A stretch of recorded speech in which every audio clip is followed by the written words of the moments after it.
Here, give it to me, he said. The soothing but slightly guarded voice of the headmaster's wife came down the receiver. I'm so sorry this may spoil your plans, she said, but both Charles and I felt you ought to be told and that you might feel rather easier if you were on the spot. Johnny is very plucky, but of course he has some fever. That isn't unusual, the surgeon says, in the circumstances. Sometimes an appendix can get displaced, it appears, and this makes it more complicated. He's going to decide about operating this evening. Yes, of course, we quite understand, said John. Please do tell your wife not to worry too much, she went on. The hospital is excellent, a very nice staff, and we have every confidence in the surgeon. Yes, said John, yes, and then broke off, because Laura was making gestures beside him. If we can't get the car on the train, I can fly, she said. They're sure to be able to find me a seat on a plane. Then at least one of us would be there this evening. He nodded agreement. Thank you so much, Mrs. Hill, he said. We'll manage to get back all right. Yes, I'm sure Johnny is in good hands. Thank your husband for us. Goodbye.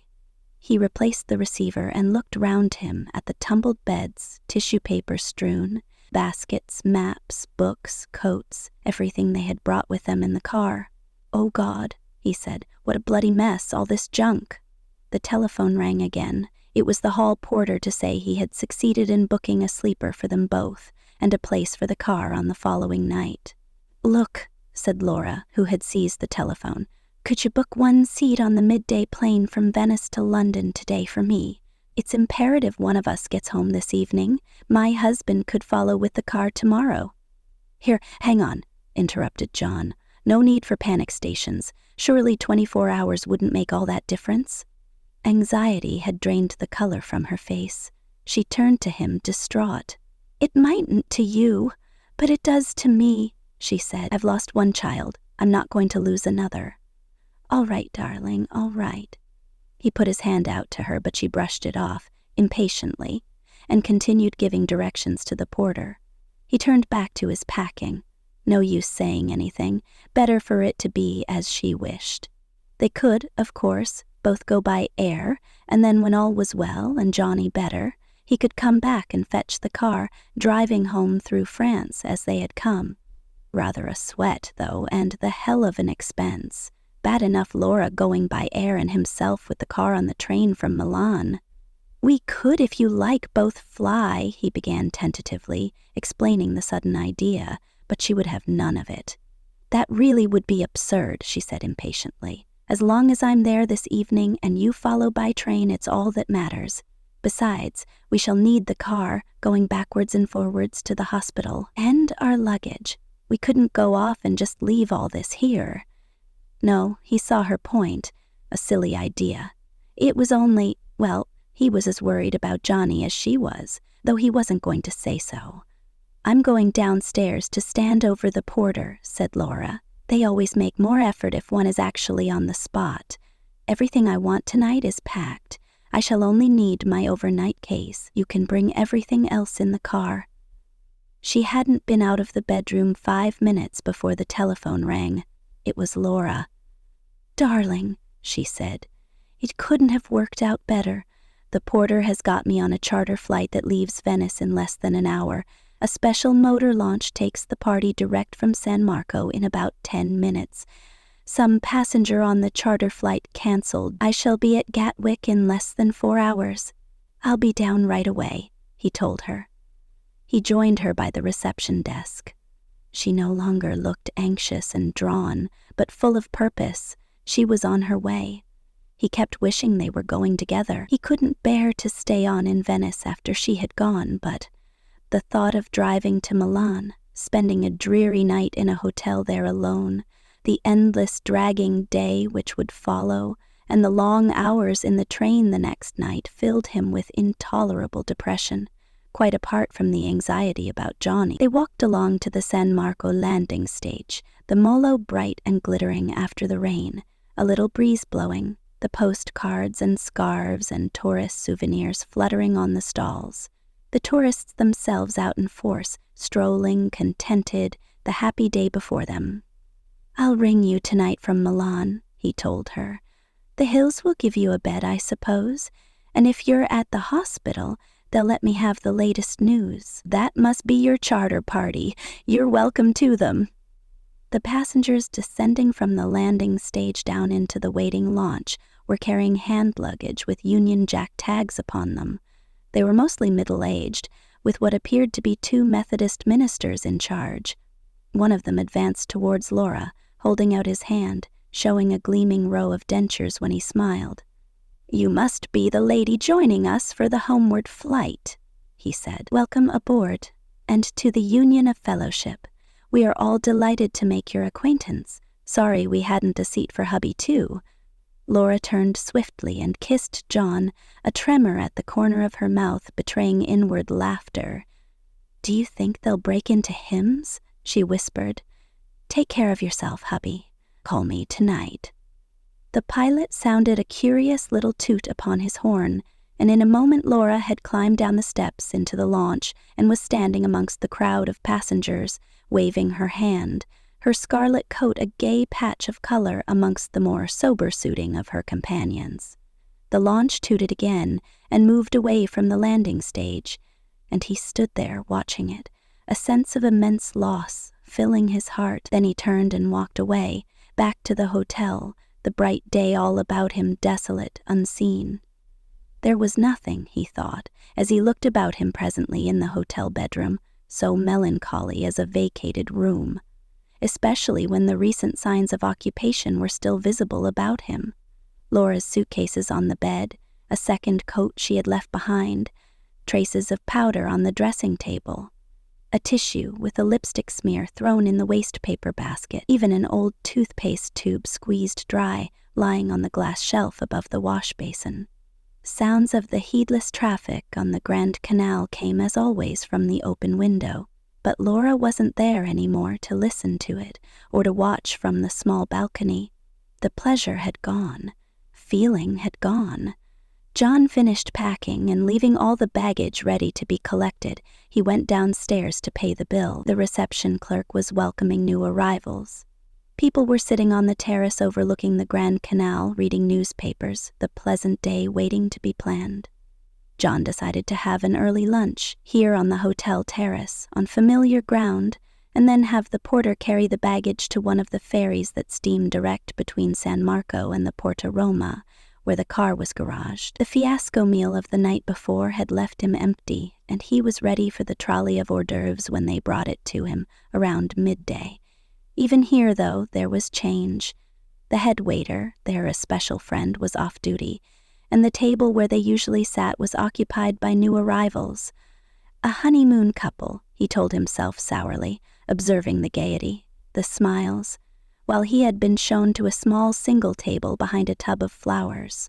She's airborne now, John thought. She's on her way, and he tried to picture Laura seated between the Methodist ministers, telling them, no doubt, about Johnny ill in hospital, and heaven knows what else besides. Well, the twin sisters anyway could rest in psychic peace. Their wishes would have been fulfilled. Lunch over, there was no point in lingering with a cup of coffee on the terrace. His desire was to get away as soon as possible, fetch the car, and be en route for Milan. He made his farewells at the reception desk, and, escorted by a porter who had piled his baggage onto a wheeled trolley, made his way once more to the landing stage of San Marco. As he stepped onto the steam ferry, his luggage heaped beside him, a crowd of jostling people all about him, he had one momentary pang to be leaving Venice. When, if ever, he wondered, would they come again? Next year, in 3 years, glimpsed first on honeymoon, nearly 10 years ago, and then a second visit, en passant before a cruise, and now this last abortive 10 days that had ended so abruptly. The water glittered in the sunshine, buildings shone, tourists in dark glasses paraded up and down the rapidly receding Molo. Already the terrace of their hotel was out of sight, as the ferry churned its way up the Grand Canal. So many impressions to seize and hold. Familiar loved facades, balconies, windows, water lapping the cellar steps of decaying palaces. The little red house where D'Annunzio lived with its garden, our house, Laura called it, pretending it was theirs, and too soon the ferry would be turning left on the direct route to the Piazzale Roma, so missing the best of the canal, the Rialto, the further palaces. Another ferry was heading downstream to pass them, filled with passengers, and for a brief foolish moment he wished he could change places, be amongst the happy tourists bound for Venice and all he had left behind him. Then he saw her, Laura in her scarlet coat, the twin sisters by her side, the active sister with her hand on Laura's arm talking earnestly, and Laura herself, her hair blowing in the wind, gesticulating, on her face a look of distress. He stared, astounded, too astonished to shout, to wave, and anyway they would never have heard or seen him, for his own ferry had already passed and was heading in the opposite direction. What the hell had happened? There must have been a hold-up with the charter flight, and it had never taken off. But in that case, why had Laura not telephoned him at the hotel? And what were those damned sisters doing? Had she run into them at the airport? Was it coincidence? And why did she look so anxious? He could think of no explanation.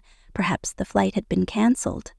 Laura, of course, would go straight to the hotel, expecting to find him there, intending, doubtless, to drive with him after all to Milan and take the train the following night.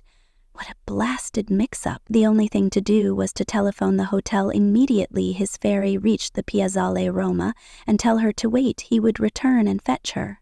As for the damned interfering sisters, they could get stuffed. The usual stampede ensued when the ferry arrived at the landing stage. He had to find a porter to collect his baggage and then wait while he discovered a telephone. The fiddling with change, the hunt for the number, delayed him still more. He succeeded at last in getting through, and luckily the reception clerk he knew was still at the desk. "Look, there's been some frightful muddle," he began, and explained how Laura was even now on her way back to the hotel. He had seen her with two friends on one of the ferry services. Would the reception clerk explain and tell her to wait? He would be back by the next available service to collect her. "In any event, detain her," he said. "I'll be as quick as I can." The reception clerk understood perfectly, and John rang off. Thank heaven Laura hadn't turned up before he had put through his call, or they would have told her he was on his way to Milan. The porter was still waiting with the baggage, and it seemed simplest to walk with him to the garage, hand everything over to the chap in charge of the office there, and ask him to keep it for an hour, when he would be returning with his wife to pick up the car. Then he went back to the landing station to await the next ferry to Venice. The minutes dragged, and he kept wondering all the time what had gone wrong at the airport, and why in heaven's name Laura hadn't telephoned. No use conjecturing. She would tell him the whole story at the hotel. One thing was certain, he would not allow Laura and himself to be saddled with the sisters and become involved with their affairs. He could imagine Laura saying that they also had missed a flight, and could they have a lift to Milan. Finally, the ferry chugged alongside the landing stage, and what an anticlimax. Thrashing back past the familiar sights to which he had bidden a nostalgic farewell such a short while ago. He didn't even look about him this time, he was so intent on reaching his destination. In San Marco there were more people than ever, the afternoon crowds walking shoulder to shoulder, every one of them on pleasure bent. He came to the hotel and pushed his way through the swing door, expecting to see Laura and possibly the sisters waiting in the lounge to the left of the entrance. She was not there. He went to the desk. The reception clerk he had spoken to on the telephone was standing there, talking to the manager. "Has my wife arrived?" John asked. "No, sir, not yet." "What an extraordinary thing. Are you sure?" "Absolutely certain, sir. I have been here ever since you telephoned me at 1:45. I have not left the desk." "I just don't understand it. She was on one of the Vaporettos passing by the Accademia. She would have landed at San Marco about 5 minutes later and come on here." The clerk seemed nonplussed. "I don't know what to say. The signora was with friends. I was astonished to see her with them on the Vaporetto, and of course I assumed that the flight had been cancelled, and she had somehow met up with them at the airport and decided to return here with them to catch me before I left. Oh, hell, what was Laura doing?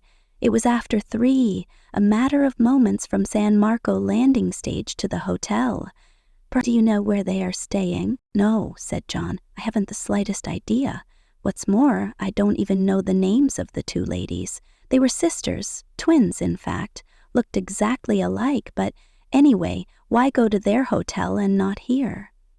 The swing door opened, but it wasn't Laura. 2 people staying in the hotel. The manager broke into the conversation. I tell you what I'll do, he said. I will telephone the airport and check about the flight, then at least we will get somewhere. He smiled apologetically. It was not usual for arrangements to go wrong. Yes, do that, said John. We may as well know what happened there. He lit a cigarette and began to pace up and down the entrance hall. What a bloody mix-up, and how unlike Laura, who knew he would be setting off for Milan directly after lunch. Indeed, for all she knew, he might have gone before, but surely, in that case, she would have telephoned at once on arrival at the airport. Had the flight been cancelled? The manager was ages telephoning. He had to be put through on some other line, and his Italian was too rapid for John to follow the conversation. Finally, he replaced the receiver. It is more mysterious than ever, sir, he said. The charter flight was not delayed. It took off on schedule with a full complement of passengers. As far as they could tell me, there was no hitch. The signora must simply have changed her mind. His smile was more apologetic than ever. Changed her mind? John repeated. But why on earth should she do that? She was so anxious to be home tonight. The manager shrugged. You know how ladies can be, sir, he said. Your wife may have thought that after all she would prefer to take the train to Milan with you. I do assure you, though, that the charter party was most respectable, and it was a Caravelle aircraft, perfectly safe. Yes, said John impatiently. I don't blame your arrangements in the slightest. I just can't understand what induced her to change her mind, unless it was meeting with these 2 ladies. The manager was silent. He could not think of anything to say. The reception clerk was equally concerned. Is it possible, he ventured, that you made a mistake, and it was not the signora that you saw on the Vaporetto? Oh, no, replied John. It was my wife, I assure you. She was wearing her red coat. She was hatless just as she left here. I saw her as plainly as I can see you. I would swear to it in a court of law. It is unfortunate, said the manager, that we do not know the name of the 2 ladies, or the hotel where they were staying. You say you met these ladies at Torcello yesterday? Yes, but only briefly. They weren't staying there. At least, I am certain they were not. We saw them at dinner in Venice later, as it happens. Excuse me. Guests were arriving with luggage to check in. The clerk was obliged to attend to them.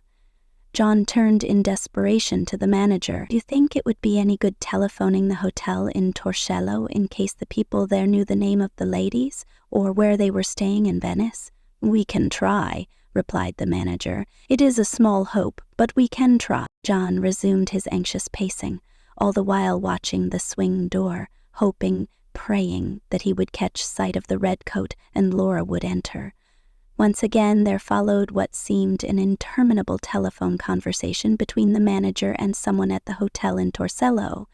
Tell them 2 sisters, said John, 2 elderly ladies dressed in gray, both exactly alike. One lady was blind, he added. The manager nodded. He was obviously giving a detailed description, yet when he hung up he shook his head. The manager at Torcello says he remembers the 2 ladies well, he told John, but they were only there for lunch. He never learnt their names. Well, that's that. There's nothing to do but wait.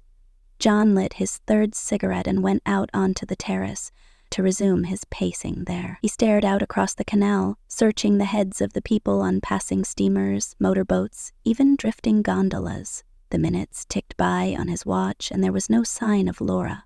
A terrible foreboding nagged at him that somehow this was prearranged, that Laura had never intended to catch the aircraft, that last night in the restaurant she had made an assignation with the sisters.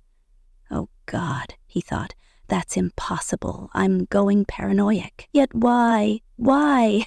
No, more likely the encounter at the airport was fortuitous, and for some incredible reason they had persuaded Laura not to board the aircraft, even prevented her from doing so, trotting out one of their psychic visions that the aircraft would crash, that she must return with them to Venice, and Laura, in her sensitive state, felt they must be right, swallowed it all, without question. But granted all these possibilities, why had she not come to the hotel? What was she doing? 4 o'clock, 4:30, the sun no longer dappling the water. He went back to the reception desk.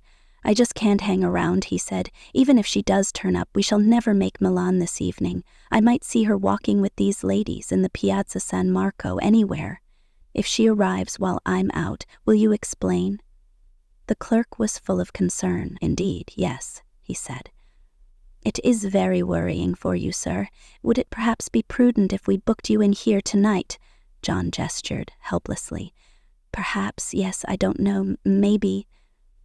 He went out of the swing door and began to walk towards the Piazza San Marco.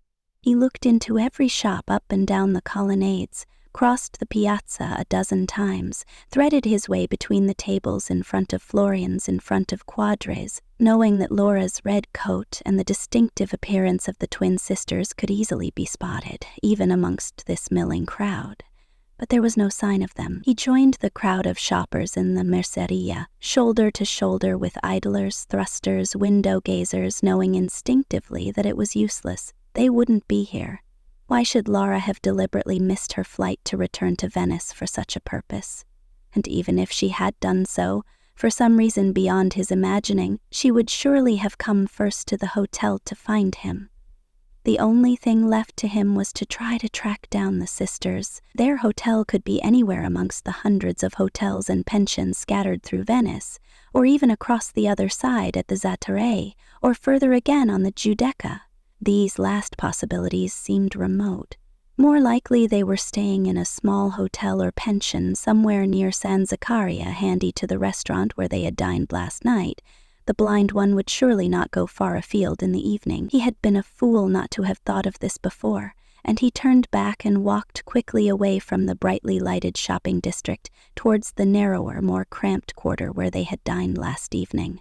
He found the restaurant without difficulty, but they were not yet open for dinner, and the waiter preparing tables was not the one who had served them. John asked to see the padrone, and the waiter disappeared to the back regions, returning after a moment or two with the somewhat disheveled-looking proprietor in shirt-sleeves, caught in a slack moment, not in full tenue. I had dinner here last night, John explained. There were 2 ladies sitting at that table, there, in the corner. He pointed to it. You wish to book that table for this evening? Asked the proprietor. No, said John. No, there were 2 ladies there last night, 2 sisters, du Maurier twins, gemelles. What was the right word for twins? Do you remember? 2 ladies, Maurier vecchi. Ah, said the man. Si, signor, la povera signorina. He put his hands to his eyes to feign blindness. Yes, I remember. Do you know their names? Asked John. Where I am very sorry, signor. I do not know the names of the signorine. They have been here once, twice. Perhaps for dinner they do not say where they were staying. Perhaps if you come again tonight, they might be here. Would you like to book a table? He pointed around him, suggesting a whole choice of tables that might appeal to a prospective diner. But John shook his head. Thank you. No, I may be dining elsewhere. I am sorry to have troubled you. If the signorine should come, he paused. Possibly I may return later, he added. I am not sure. The proprietor bowed and walked with him to the entrance. In Venice the whole world meets, he said, smiling. It is possible the signorine will find his friends tonight. Arrivederci, signore. Friends? John walked out into the street. More likely kidnappers. Anxiety had turned to fear, to panic. Something had gone terribly wrong. Those women had got hold of Laura, played upon her suggestibility, induced her to go with them, either to their hotel or elsewhere. Should he find the consulate? Where was it? What would he say when he got there? He began walking without purpose, finding himself, as they had done the night before, in streets he did not know, and suddenly came upon a tall building with the word Questura above it. This is it, he thought. I don't care. Something has happened. I'm going inside. There were a number of police in uniform coming and going. The place at any rate was active, and, addressing himself to one of them behind a glass partition, he asked if there was anyone who spoke English. The man pointed to a flight of stairs, and John went up, entering a door on the right where he saw that another couple were sitting, waiting, and with relief he recognized them as fellow countrymen, tourists, obviously a man and his wife, in some sort of predicament. "Come and sit down," said the man. "We've waited half an hour, but they can't be much longer." What a country. They wouldn't leave us like this at home.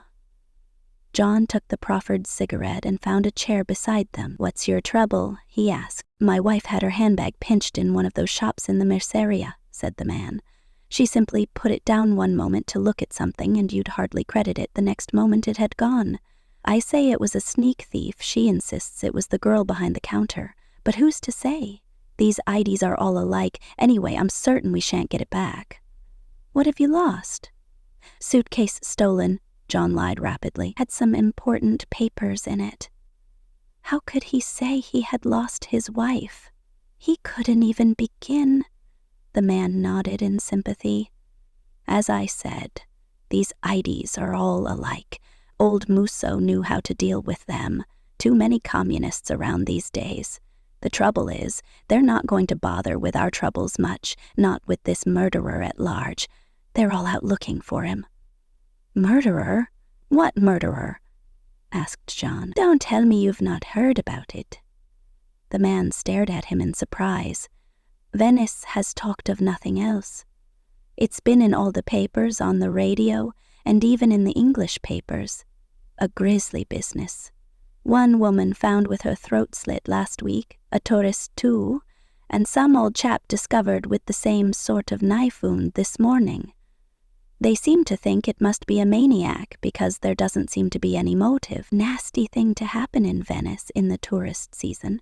My wife and I never bother with the newspapers when we're on holiday," said John, "and we're neither of us much given to gossip in the hotel." "Very wise of you," laughed the man.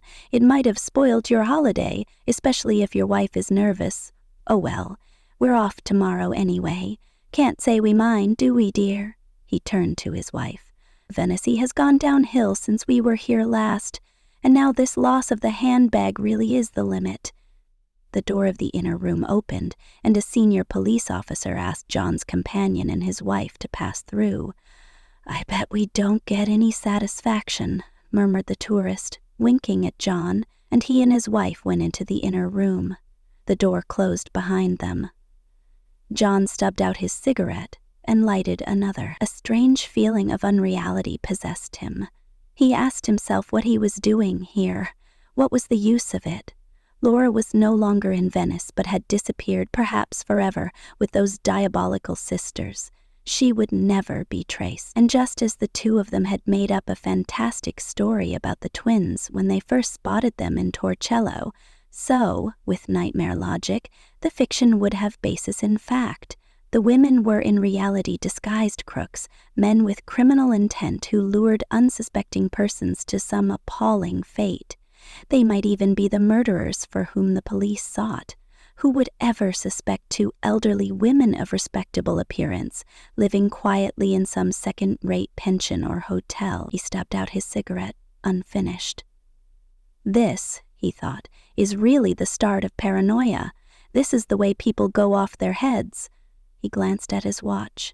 It was 6:30. Better pack this futile quest here in police headquarters, and keep to the single link of sanity remaining. Return to the hotel, put a call through to the prep school in England, and ask about the latest news of Johnny. He had not thought about poor Johnny since sighting Laura on the Vaporetto. Too late, though. The inner door opened, the couple were ushered out. "Usual claptrap," said the husband sotto voce to John. "They'll do what they can, not much hope. So many foreigners in Venice, all of 'em thieves. The locals all above reproach, wouldn't pay him to steal from customers. Well, I wish you better luck." He nodded, His wife smiled and bowed, and they had gone. John followed the police officer into the inner room. Formalities began. Name, address, passport, length of stay in Venice, etc., etc. Then the questions, and John, the sweat beginning to appear on his forehead, launched into his interminable story. The first encounter with the sisters, the meeting at the restaurant, Laura's state of suggestibility because of the death of their child, the telegram about Johnny, the decision to take the chartered flight, her departure, and her sudden, inexplicable return.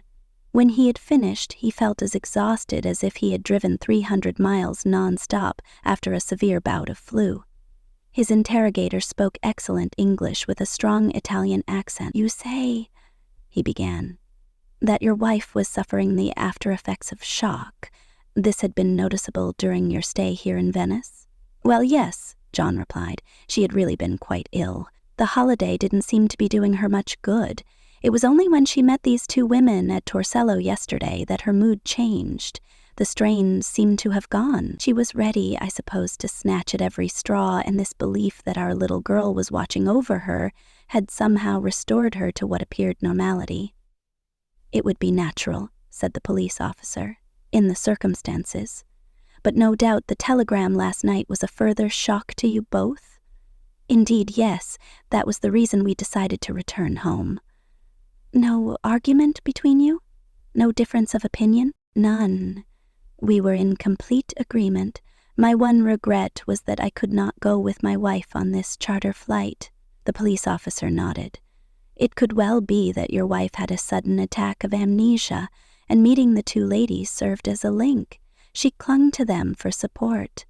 You have described them with great accuracy, and I think they should not be too difficult to trace. Meanwhile, I suggest you should return to your hotel, and we will get in touch with you as soon as we have news."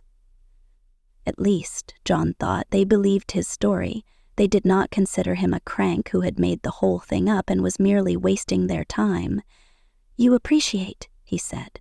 "I am extremely anxious. These women may have some criminal design upon my wife." "One has heard of such things."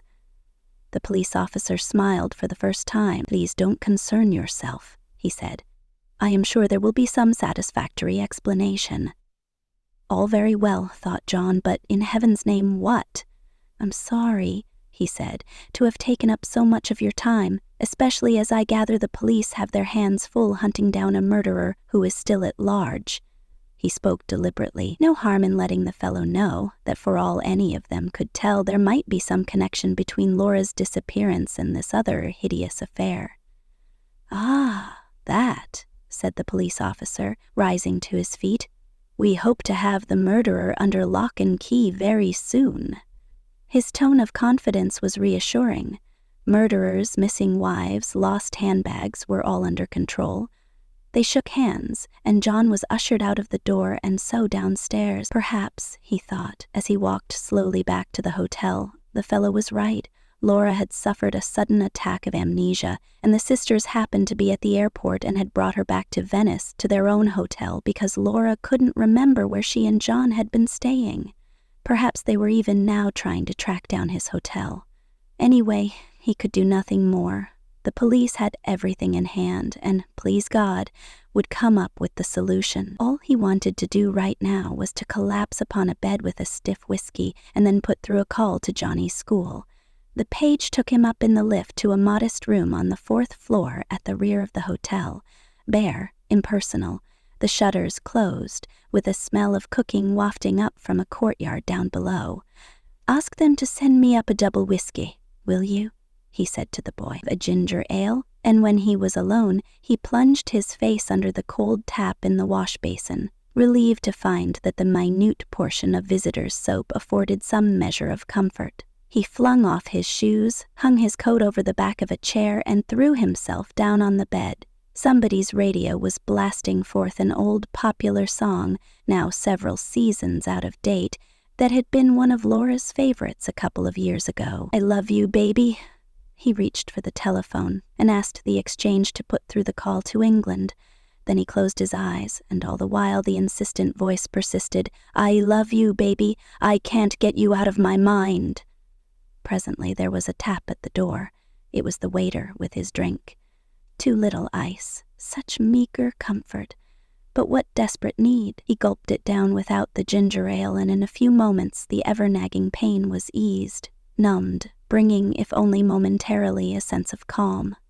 The telephone rang, and now, he thought, bracing himself for ultimate disaster, the final shock, Johnny probably dying or already dead, in which case nothing remained. Let Venice be engulfed. The exchange told him that the connection had been made, and in a moment he heard the voice of Mrs. Hill at the other end of the line. He must have warned her that the call came from Venice, for she knew instantly who was speaking. "Hello?" she said. "Oh, I am so glad you rang. All is well. Johnny has had his operation. The surgeon decided to do it at midday rather than wait, and it was completely successful. Johnny is going to be all right, so you don't have to worry anymore, and we'll have a peaceful night." "Thank God," he answered. "I know," she said. "We are all so relieved. Now, I'll get off the line and you can speak to your wife." John sat up on the bed, stunned. What the hell did she mean? Then he heard Laura's voice, cool and clear. "Darling? Darling, are you there?" He could not answer. He felt the hand holding the receiver go clammy cold with sweat. "I'm here," he whispered. "It's not a very good line," she said, "but never mind. As Mrs. Hill told you, all is well. Such a nice surgeon, and a very sweet sister on Johnny's floor, and I really am happy about the way it's turned out. I came straight down here after landing at Gatwick, the flight okay, by the way, but such a funny crowd it'll make you hysterical when I tell you about them, and I went to the hospital, and Johnny was coming round. Very dopey, of course, but so pleased to see me, and the Hills are being wonderful. I've got their spare room, and it's only a short taxi drive into the town and the hospital. I shall go to bed as soon as we've had dinner because I'm a bit fagged, what with the flight and the anxiety. How was the drive to Milan, and where are you staying?" John did not recognize the voice that answered as his own. It was the automatic response of some computer. "I'm not in Milan," he said. "I'm still in Venice." "Still in Venice? What on earth for? Wouldn't the car start?" "Can't explain," he said. There was a stupid sort of mix-up. He felt suddenly so exhausted that he nearly dropped the receiver, and, shame upon shame, he could feel tears pricking behind his eyes. "What sort of mix-up?" Her voice was suspicious, almost hostile. "You weren't in a crash?" No, nothing like that." A moment's silence, and then she said, "Your voice sounds very slurred. Don't tell me you went and got pissed." Oh, Christ. If she only knew. He was probably going to pass out any moment, but not from the whiskey. "I thought," he said slowly, "thought I saw you in a vaporetto with those two sisters." What was the point of going on? It was hopeless trying to explain. "How could you have seen me with the sisters?" she said. "You knew I'd gone to the airport? Really, darling, you are an idiot. You seem to have got those two poor old dears on the brain. I hope you didn't say anything to Mrs. Hill just now." "No? Well, what are you going to do? You'll catch the train at Milan tomorrow, won't you?" "Yes, of course," he told her. "I still don't understand what kept you in Venice," she said. "It all sounds a bit odd to me. However, thank God Johnny is going to be all right and I'm here." "Yes?" he said. "Yes." He could hear the distant boom-boom sound of a gong from the headmaster's hall. "You had better go," he said. "My regards to the Hills and my love to Johnny." "Well, take care of yourself, darling, and for goodness sake don't miss the train tomorrow, and drive carefully." The telephone clicked, and she had gone. He poured the remaining drop of whiskey into his empty glass, and sousing it with ginger ale drank it down at a gulp. He got up, and crossing the room threw open the shutters and leant out of the window. He felt lightheaded. His sense of relief, enormous, overwhelming, was somehow tempered with a curious feeling of unreality, almost as though the voice speaking from England had not been Laura's after all, but a fake, and she was still in Venice, hidden in some furtive pension with the two sisters. The point was, he had seen all three of them on the Vaporetto. It was not another woman in a red coat. The women had been there, with Laura. So what was the explanation? That he was going of his head? Or something more sinister? The sisters, possessing psychic powers of formidable strength, had seen him as their two fairies had passed, and in some inexplicable fashion had made him believe Laura was with them. But why? And to what end? No, it didn't make sense. The only explanation was that he had been mistaken, the whole episode an hallucination, in which case he needed psychoanalysis, just as Johnny had needed a surgeon. And what did he do now? Go downstairs and tell the management he had been at fault and had just spoken to his wife, who had arrived in England safe and sound from her charter flight? He put on his shoes and ran his fingers through his hair. He glanced at his watch. It was 10 minutes to 8. If he nipped into the bar and had a quick drink, it would be easier to face the manager and admit what had happened. Then, perhaps, they would get in touch with the police. Profuse apologies all round for putting everyone to enormous trouble.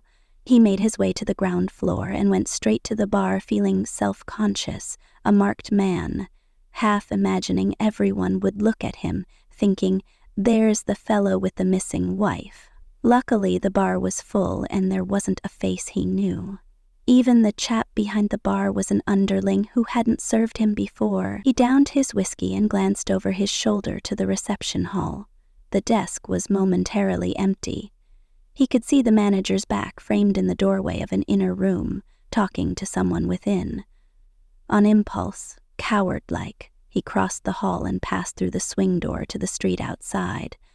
"I'll have some dinner," he decided, "and then go back and face them. I'll feel more like it once I've some food inside me." He went to the restaurant nearby where he and Laura had dined once or twice. Nothing mattered anymore because she was safe. The nightmare lay behind him. He could enjoy his dinner despite her absence and think of her sitting down with the Hills to a dull, quiet evening, early to bed, and on the following morning going to the hospital to sit with Johnny. Johnny was safe too. No more worries, only the awkward explanations and apologies to the manager at the hotel. There was a pleasant anonymity sitting down at a corner table alone in the little restaurant, ordering vitello alla marsala and half a bottle of Merlot. He took his time, enjoying his food but eating in a kind of haze, a sense of unreality still with him, while the conversation of his nearest neighbors had the same soothing effect as background music. When they rose and left, he saw by the clock on the wall that it was nearly 9:30. No use delaying matters any further. He drank his coffee, lighted a cigarette, and paid his bill. After all, he thought, as he walked back to the hotel, the manager would be greatly relieved to know that all was well. When he pushed through the swing door, the first thing he noticed was a man in police uniform, standing talking to the manager at the desk. The reception clerk was there too. They turned as John approached, and the manager's face lighted up with relief. "Eccolo!" he exclaimed. "I was certain the signora would not be far away. Things are moving, signore. The two ladies have been traced, and they very kindly agreed to accompany the police to the questura. If you will go there at once, this agente di polizia will escort you." John flushed. "I have given everyone a lot of trouble," he said. "I meant to tell you before going out to dinner, but you were not at the desk. The fact is that I have contacted my wife. She did make the flight to London after all, and I spoke to her on the telephone. It was all a great mistake." The manager looked bewildered. "The signora is in London," he repeated. He broke off and exchanged a rapid conversation in Italian with the policeman. "It seems that the ladies maintain they did not go out for the day, except for a little shopping in the morning," he said, turning back to John. "Then who was it the signore saw on the vaporetto?" John shook his head. "A very extraordinary mistake on my part, which I still don't understand," he said. "Obviously, I did not see either my wife or the two ladies. I really am extremely sorry." More rapid conversation in Italian. John noticed the clerk watching him with a curious expression in his eyes. The manager was obviously apologizing on John's behalf to the policeman, who looked annoyed and gave tongue to this effect, his voice increasing in volume. To the manager's concern, the whole business had undoubtedly given enormous trouble to a great many people, not least the two unfortunate sisters.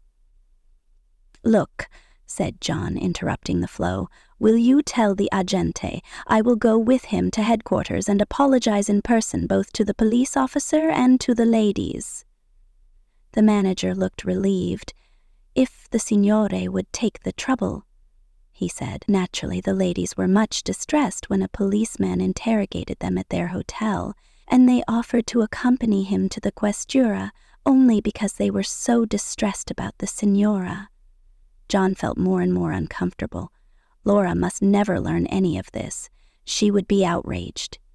He wondered if there were some penalty for giving the police misleading information involving a third party. His error began, in retrospect, to take on criminal proportions.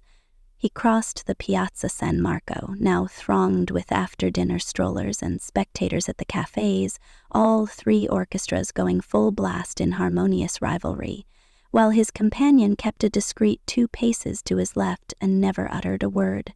They arrived at the police station and mounted the stairs to the same inner room where he had been before. He saw immediately that it was not the officer he knew, but another who sat behind the desk, a sallow-faced individual with a sour expression, while the 2 sisters, obviously upset, the active one in particular, were seated on chairs nearby, some underling in uniform standing behind them. John's escort went at once to the police officer, speaking in rapid. "There has been a terrible mistake," he said. "I don't know how to apologize to you both. It's all my fault, mine entirely. The police are not to blame." The active sister made as though to rise, her mouth twitching nervously, but he restrained her. "We don't understand," she said, the Scots inflection strong. "We said good night to your wife last night at dinner, and we have not seen her since. The police came to our pension more than an hour ago and told us your wife was missing and you had filed a complaint against us. My sister is not very strong. She was considerably disturbed." "A mistake, a frightful mistake," he repeated. He turned towards the desk. The police officer was addressing him, his English very inferior to that of the previous interrogator. He had John's earlier statement on the desk in front of him and tapped it with a pencil. "So," he queried, "this document all lies? You not speak of the truth?" "I believed it to be true at the time," said John. "I could have sworn in a court of law that I saw my wife with these 2 ladies on a vaporetto in the Grand Canal this afternoon. Now I realize I was mistaken." "We have not been near the Grand Canal all day," protested the sister. "Not even on foot. We made a few purchases in the Merceria this morning and remained indoors all afternoon. My sister was a little unwell. I have told the police officer this a dozen times, and the people at the pension would corroborate our story. He refused to listen." "And the signora?" rapped the police officer angrily. "What happened to the signora?" "The signora, my wife, is safe in England," explained John patiently. "I talked to her on the telephone just after 7. She did join the charter flight from the airport and is now staying with friends." "Then who you see on the vaporetto in the red coat?" asked the furious police officer. "And if not these signorina here, then what signorina?" "My eyes deceived me," said John, aware that his English was likewise becoming strained. "I think I see my wife and these ladies, but no, it was not so. My wife in aircraft, these ladies in pension all the time." It was like talking stage Chinese. In a moment he would be bowing and putting his hands in his sleeves. The police officer raised his eyes to heaven and thumped the table. "So all this work for nothing," he said. "Hotels and pensiones searched for the signorina and a missing signora inglese, when here we have plenty other things to do. You make a mistake. You have perhaps too much vino at mezzogiorno, and you see 100 signore and red coats in 100 vaporetti." He stood up, rumpling the papers on his desk. "And you, signorine," he said, "you wish to make complaint against this person?" He was addressing the active sister. "Oh, no," she said. "No, indeed. I quite see it was all a mistake. Our only wish is to return at once to our pension." The police officer grunted. Then he pointed at John. "You very lucky man," he said. "The signorine could file complaint against you. Very serious matter." "I'm sure," began John. "I'll do anything in my power." "Please, don't think of it," exclaimed the sister, horrified. "We would not hear of such a thing." It was her turn to apologize to the police officer. "I hope we need not take up any more of your valuable time," she said. He waved a hand at dismissal and spoke in Italian to the underling. "This man walk with you to the pension," he said. "Buona sera, signorine," and, ignoring John, he sat down again at his desk. "I'll come with you," said John. "I want to explain exactly what happened." They trooped down the stairs and out of the building, the blind sister leaning on her twin's arm, and once outside she turned her sightless eyes to John. "You saw us," she said, "and your wife too, but not today. You saw us in the future." Her voice was softer than her sister's. Slower, she seemed to have some slight impediment in her speech. "I don't follow," replied John, bewildered. He turned to the active sister and she shook her head at him, frowning, and put her finger on her lips. "Come along, dear," she said to her twin. "You know you're very tired, and I want to get you home." Then, sotto voce to John, "She's psychic. Your wife told you, I believe. I don't want her to go into trances here in the street." "God forbid," thought John, and the little procession began to move slowly along the street, away from police headquarters, a canal to the left of them. Progress was slow because of the blind sister, and there were 2 bridges. John was completely lost after the first turning, but it couldn't have mattered less. Their police escort was with them, and anyway, the sisters knew where they were going. "I must explain," said John softly. "My wife would never forgive me if I didn't." And as they walked, he went over the whole inexplicable story once again, beginning with the telegram received the night before and the conversation with Mrs. Hill, the decision to return to England the following day, Laura by air, and John himself by car and train. It no longer sounded as dramatic as it had done when he had made his statement to the police officer, when, possibly because of his conviction of something uncanny, the description of the 2 vaporeros passing one another in the middle of the Grand Canal had held a sinister quality, suggesting abduction on the part of the sisters, the pair of them, holding a bewildered Laura captive. Now that neither of the women had any further menace for him, he spoke more naturally, yet with great sincerity, feeling for the first time that they were somehow both in sympathy with him and would understand. "You see," he explained in a final endeavor to make amends for having gone to the police in the first place, "I truly believed I had seen you with Laura, and I thought—" He hesitated, because this had been the police officer's suggestion and not his. "I thought that perhaps Laura had some sudden loss of memory, had met you at the airport, and you had brought her back to Venice, to wherever you were staying." They had crossed a large square and were approaching a house at one end of it, with a sign Perione above the door. Their escort paused at the entrance. "Is this it?" asked John. "Yes," said the sister. "I know it is nothing much from the outside, but it is clean and comfortable and was recommended by friends." She turned to the escort. "Grazie," she said to him. "Grazie tanto." The man nodded briefly, wished them buona notte, and disappeared across the campo. "Will you come in?" asked the sister. "I'm sure we can find you some coffee, or perhaps you prefer tea?" "No, really," John thanked her. "I must get back to the hotel. Making an early start in the morning. I just want to make quite sure you do understand what happened and that you forgive me." "There is nothing to forgive," she replied.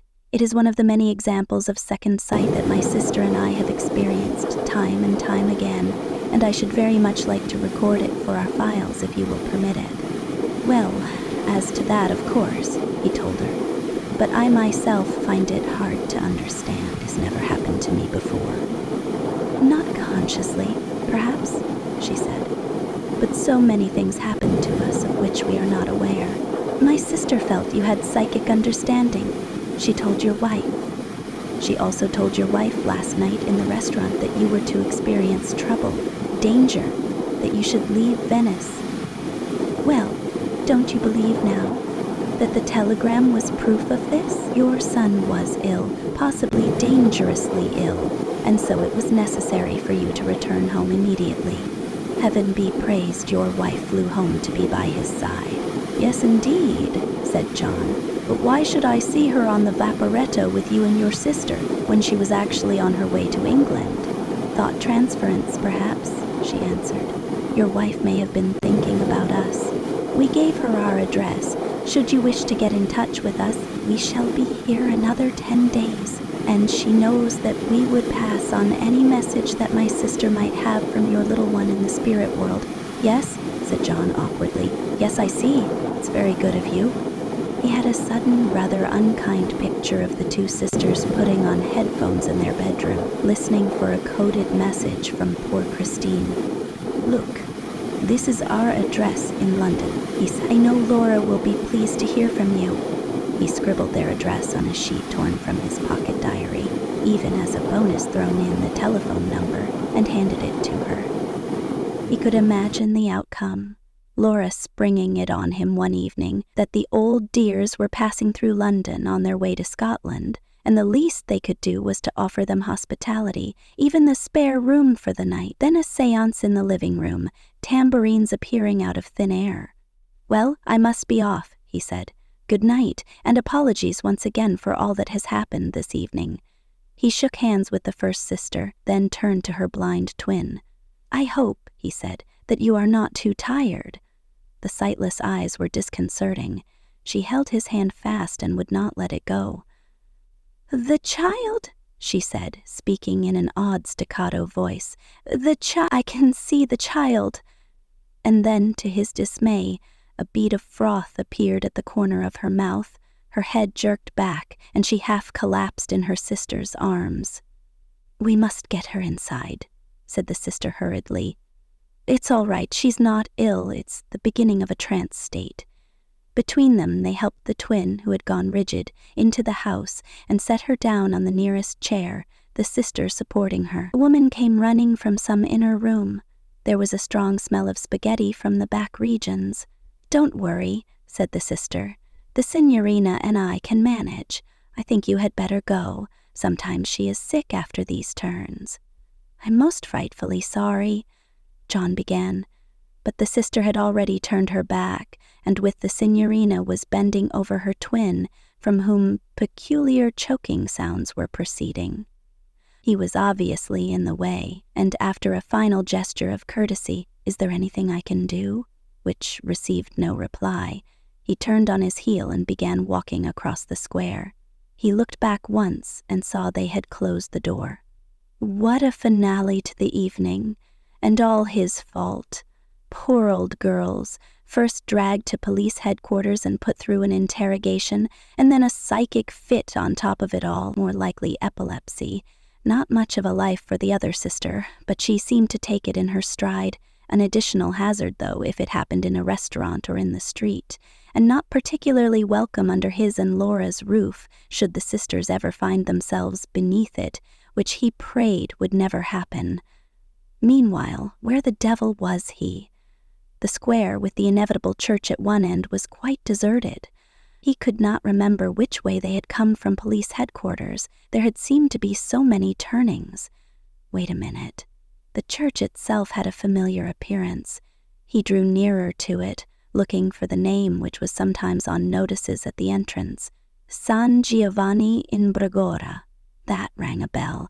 He and Laura had gone inside one morning to look at a painting by Cima da Conegliano. Surely it was only a stone's throw from the Riva degli Schiavoni and the open wide waters of the San Marco lagoon, with all the bright lights of civilization and the strolling tourists. He remembered taking a small turning from the Schiavoni and they had arrived at the church. Wasn't that the alleyways ahead? He plunged along it, but halfway down he hesitated. It didn't seem right, although it was familiar for some unknown reason. Then he realized that it was not the alley they had taken the morning they visited the church, but the one they had walked along the previous evening, only he was approaching it from the opposite direction. Yes, that was it, in which case it would be quicker to go on and cross the little bridge over the narrow canal, and he would find the arsenal on his left, and the street leading down to the Riva degli Schiavoni to his right, simpler than retracing his steps and getting lost once more in the maze of back streets. He had almost reached the end of the alley and the bridge was in sight when he saw the child. It was the same little girl with the pixie hood who had leapt between the tethered boats the preceding night and vanished up the cellar steps of one of the houses. This time she was running from the direction of the church, the other side, making for the bridge. She was running as if her life depended on it, and in a moment he saw why. A man was in pursuit, who, when she glanced backwards for a moment, still running, flattened himself against a wall, believing himself unobserved. The child came on, scampering across the bridge, and John, fearful of alarming her further, backed into an open doorway that led into a small court. He remembered the drunken yell of the night before which had come from one of the houses near where the man was hiding now. This is it, he thought. The fellow's after her again, and with a flash of intuition he connected the two events.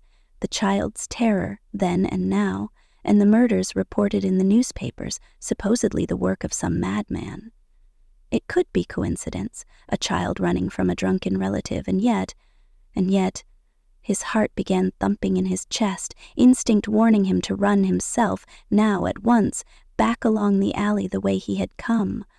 But what about the child? What was going to happen to the child? Then he heard her running steps. She hurtled through the open doorway into the court in which he stood, not seeing him, making for the rear of the house that flanked it, where steps led presumably to a back entrance. She was sobbing as she ran, not the ordinary cry of a frightened child, but the panic-stricken intake of breath of a helpless being in despair. Were there parents in the house who would protect her, whom he could warn? He hesitated a moment, then followed her down the steps and through the door at the bottom, which had burst open at the touch of her hands as she hurled herself against it. "It's all right," he called. "I won't let him hurt you. It's all right." Cursing his lack of Italian, but it was no use. She ran sobbing up another flight of stairs, which were spiral, twisting, leading to the floor above, and already it was too late for him to retreat. He could hear sounds of the pursuer in the courtyard behind, someone shouting in Italian, a dog barking. This is it, he thought. We're in it together, the child and I. Unless we can bolt some inner door above, he'll get us both. He ran up the stairs after the child, who had darted into a room leading off a small landing, and followed her inside and slammed the door, and, merciful heaven, there was a bolt which he rammed into its socket. The child was crouching by the open window. If he shouted for help, someone would surely hear, someone would surely come before the man in pursuit threw himself against the door, and it gave. Because there was no one but themselves, no parents. The room was bare except for a mattress on an old bed and a heap of rags in one corner. "It's all right," he panted. "It's all right," and held out his hand, trying to smile. The child struggled to her feet and stood before him, the pixie hood falling from her head onto the floor. He stared at her, incredulity turning to horror, to fear. It was not a child at all, but a little thick-set woman dwarf, about 3 feet high, with a great square adult head too big for her body, gray locks hanging shoulder-length, and she wasn't sobbing anymore. She was grinning at him, nodding her head up and down. Then he heard the footsteps on the landing outside and the hammering on the door, and a barking dog, and not one voice but several voices shouting, "Open up, police!" The creature fumbled in her sleeve, drawing a knife, and as she threw it at him with hideous strength, piercing his throat, he stumbled and fell, the sticky mess covering his protecting hands. And he saw the vaporetto with Laura and the 2 sisters steaming down the Grand Canal, not today, not tomorrow, but the day after that. And he knew why they were together, and for what sad purpose they had come. The creature was gibbering in its corner. The hammering and the voices and the barking dog grew fainter, and, oh God, he thought, what a bloody silly way to die.